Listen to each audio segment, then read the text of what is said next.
Kalah terus orang ini, sampai kalahnya pun udah nggak lucu lagi. Udah malah kasihan kita karena terpongking terus ya kan. Nggak ada nol. Kalau Chelsea terpongking kasihan kau bilang. Tiba Arsenal terpongking kau ketawa-ketawain terus nol. Oh iyalah, kalau Chelsea terpongking itu namanya kualat. Tapi kalau Arsenal terpongking, biawa, kali ya kan.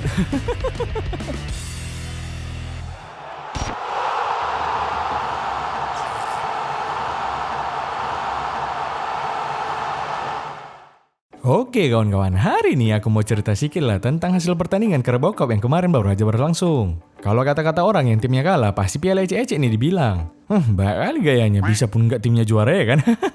Siapa yang bilang kayak gitu nol? Tim yang merah-merah itulah yang udah lama kali nggak dapat apa-apa.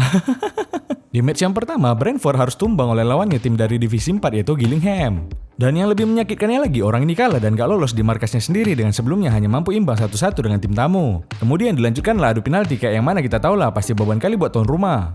Si Gillingham ini mana ada bebannya? Menang syukur, kalah pun memang layak ya kan? Akhirnya Gillingham yang berhak lolos ke fase selanjutnya setelah menang adu penalti dengan agregat 6-5. Malu kali ya Brentford ini. Kalah pula sama tim divisi 4. MU aja kalian bantai, masa lawan Gillingham kalian yang kena giling?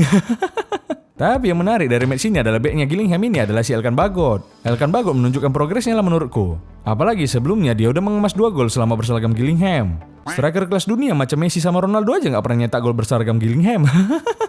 Dia bermain 90 menit full dan membuat Ivan Toney yang ganas jadi sekelas striker timnas Vanuatu. Dijaga ketat terus dia sama si Elkan, perhatian kali ya. Semoga lah si Elkan ini bisa konsisten terus dan timnya bisa menang dan jumpa sama MU. Biar kita tengok si Elkan Bagot yang jadi Maguire atau malah Ronaldo yang jadi kayak Nunes.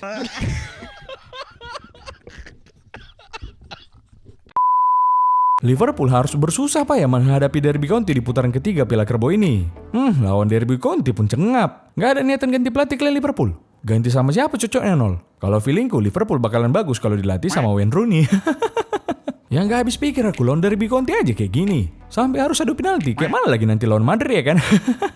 Setelah 90 menit laga harus dilanjutkan dengan penalti. 3 sepakan dari tim lawan berhasil di-save oleh kiper kedua orang ini alias cadangan mati yaitu si Kelleher. Sedangkan 2 tendangan penalti yang gagal dieksekusi sama pemain Liverpool yaitu si Bajcetic dan juga pemain yang gak dipanggil timnas Brazil yaitu Roberto Firmino. Sebelum dia ngambil penalti masih banyak perdebatan kenapa dia gak ikut dibawa Brazil ke Qatar. Tapi gitu dia ngambil penalti nih, pantas lah gak dibawa pikir orang ya kan? Dengan agregat 3-2 untuk kemenangan tuan rumah, Liverpool berhak lolos ke fase selanjutnya. Terus kalau konsisten orang ini di piala ini bukan gak mungkin orang ini kandidat juara. Lumayan lah ada juga 1 piala yang didapat orang ini. Karena kayaknya piala ini aja yang paling mungkin. Kalau piala yang lain musim ini mustahil lah. Next, kita ke Terpongkingham yang melawan Nottingham Forest. Terpongkingham seperti biasa terpongking di Piala Carabao di putaran ketiga ini. Heran kali aku, asik kalah-kalah aja orang ini. Kalah pun kami 0 tapi mainnya di UCL, bukan kayak tetangga kami tuh. Sok mimpin klasemen levelnya pun di Liga Malam Jumat aja nya. Tapi ini dia ini. Kalahnya orang ini lawan tim lord kesayangan kita pula lo Lingard. Iya, malu kali ya. Kalian lawan Lingard pun kalah. Asli lah nol, kalau ini memang malu kali kami. Malunya itu kayak dilempar kucing, biar tau kok nol. Yang patahnya di match ini si Lingard berhasil mencatatkan 1 gol dan juga 1 assist. Keren. Kalau dia nggak heran aku, dari kecil udah nampak bakatnya. Bakat apa nol? Bakat main bolanya? Enggak, bakat jogetnya maksudku. Udah lama nggak joget dia, sekalinya bikin gol dia selebrasi kayak gini. Selebrasi ini namanya selebrasi greedy wageng yang artinya aku pun nggak tahu. Yang jelas selebrasi greedy ini lagi diperankan oleh orang yang main di zona degradasi. Ini adalah salah satu penampilan terburuk Terpongkingham di musim ini. Dan satu-satu piala sudah mulai berguguran. Dan endingnya kurasa sama aja seperti musim sebelumnya, yaitu gigit jari. Antonio Conte pun selepas pertandingan langsung ngomong kalau biang kerok dari kekalahan yang dialami dia akibat jadwal Liga Inggris yang padat. Kalau menurut kalian cemana wak geng? Alah, alasan aja itu nol. Sama aja dia kayak si Biao ini kalau udah kalah banyak kali ceritanya. Tapi di sisi lain dia muji kali si Lingard kita. Salut kali katanya dia sama penampilan si Lingard. Cemana bang si Lingard di pertandingan tadi? Kamu nanya cemana si Lingard di pertandingan tadi? Aku tepukkan juga kepala kau nanti lama-lama bang. Oh iya sorry. Si Lingard ya? Kalau si Lingard kita bisa tengok lah tadi cemana dia di lapangan. Kalau menurutku sih dia nggak jago. Memang kami aja yang pau. Selanjutnya ada tim dari London juga yang terpongking di kandang Manchester City kemarin dengan skor 2-0. Kalah terus orang ini, sampai kalahnya pun udah nggak lucu lagi. Udah malah kasihan kita karena terpongking terus ya kan. Nggak ada nol. Kalau Chelsea terpongking kasihan kau bilang. Tiba Arsenal terpongking kau ketawa-ketawain terus nol. Oh iyalah, kalau Chelsea terpongking itu namanya kualat. Tapi kalau Arsenal terpongking, itu namanya kodrat. Di laga ini yang jadi kiper bukan siapa ya, tapi si Mendy. Cuma ya sama aja, memang kayaknya lagi hancur aja orang ini. Biasanya ini, tapi jangan lama-lama, cukup 1-2 tahun aja. Kalau kelamaan nanti sama pula nasib muka tim ini. Padahal di pertandingan ini si Guardiola juga udah ngasih poin dengan mencadangkan beberapa pemain kuncinya kayak si Tepung Kanji, si KDB, habis itu si Foden dan Monster yang sampai pertandingan habis nggak dimainkan. Kalau sempat orang ini main apa nggak 6-3 skornya ya kan? Kalian bayangkan lah, padahal lo baik kali Guardiola ditambah lagi bonus yang dikasihnya dengan main si Grealish. Setidaknya main si Grealish sudah pasti ada satu pemain yang nggak ngapa-ngapain di lapangan. Itu pun kalah juga plastik biru ini. Padahal orang ini nampak kali pengen menang dengan memainkan beberapa pemain intinya. Pelatih udah dipecat, presiden udah diganti, masih aja busuk. 2 gol yang didapat City di babak kedua dicetak oleh pemain mereka yaitu Julian Alvarez dan Riyad Mahrez. Selamatlah buat City yang lolos ke babak selanjutnya. Kalau buat Chelsea selamat juga lah. Selamat jalan tapinya.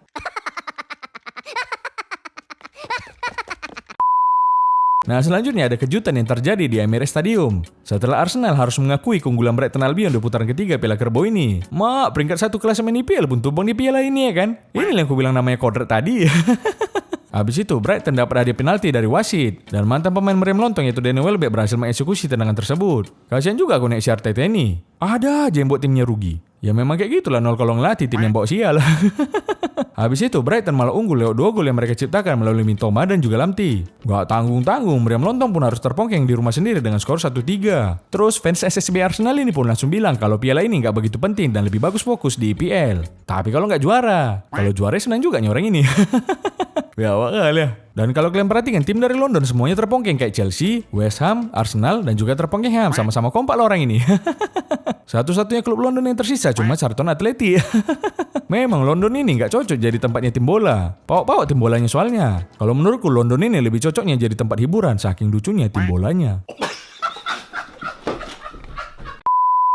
Last kita ke pertandingan Manchester United melawan Aston Villa. Selain Brighton sama Brentford, Aston Villa juga termasuk saingan setan yang satu ini wak geng. Karena anak asuh si Good Evening ini juga buat terpongkeng MU musim ini.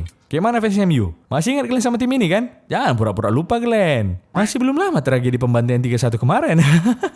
Pertandingan ini bisa dibilang kesempatan buat punggawa setan merah balas dendam karena sebelumnya dikalahkan di Liga. MU pun langsung memasang pemain kunci mereka dari awal pertandingan kayak Rashford, Bruno, dan juga Dalot. Tapi karena ini piala ece-ece, MU juga merotasi beberapa pemain kayak De Gea digantikan sama Dubravka. Dan memainkan duet maut di belakang yang kita rindukan yaitu Lindelof dan juga Maguire. Donny van de Beek pun ikut menjadi starting di pertandingan ini. Tapi kemarin Ronaldo nggak ada di daftar pemain waktu lawan Aston Villa. Takut kurasa dia jumpa sama si Mings lagi ya kan? Biarpun Ten Hag mengistirahatkan beberapa pemain, tapi kalau kupikir sebenarnya Piala Kerbau ini juga diharapkan sama fans MU. Setidaknya maunya adalah satu piala yang kami angkat nol. Piala ciki-ciki pun jadilah, udah lama kali soalnya.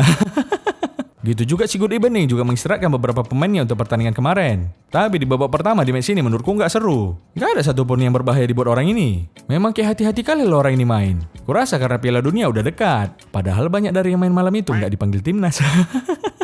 Barulah di babak kedua, MU dan Aston Villa mencoba bermain terbuka. Terbukti di menit 49, MU kebobolan melalui pemain Aston Villa yaitu Oli Watkins. Konjang kali dia. Yang ngejar pun si gerobak sorong ini mana lah terkejar. Sosok ngejar si Watkins pula dia. Ngejar masa depannya pun dia nggak bisa. Tapi selang 1 menit aja, MU berhasil menyamain kedudukan melalui pemain mereka Anthony Martial setelah dapat assist dari Bruno. Kayak KDB sama Haaland juga aku tengok Bruno sama Martial ini. Golnya aja yang mirip, kualitasnya beda. MU kembali ketinggalan setelah Dalot gagal mengantisipasi bola dan malah memasukkannya ke gawangnya sendiri. Banyak main sama Maguire kayak gini lah jadinya. Kemudian Marcus Rashford mencetak gol penyama kedudukan untuk setan merah di menit 67. Keren juga gol yang dicetak si Rashford ini. Kalau dia nggak heran lah nol. Hampir semua golnya dicetaknya cantik semua. Iya wak geng, golnya cantik semua. Yang jelek kan timnya.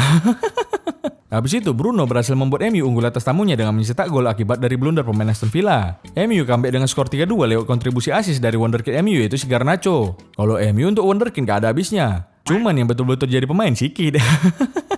Udah sering kali wonderkid kayak gini di MU. Sekarang si Garnacho ini tinggal milih mau jadi wonderkid macam Januzaj atau mau kayak si Greenwood.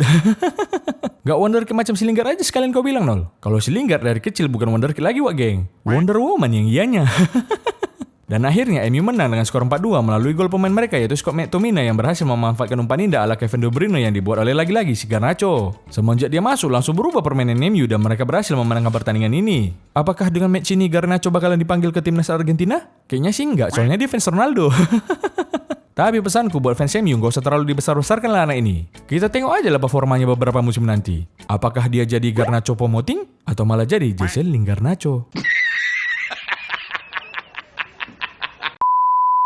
Oke lah, itu aja lah cerita dari aku.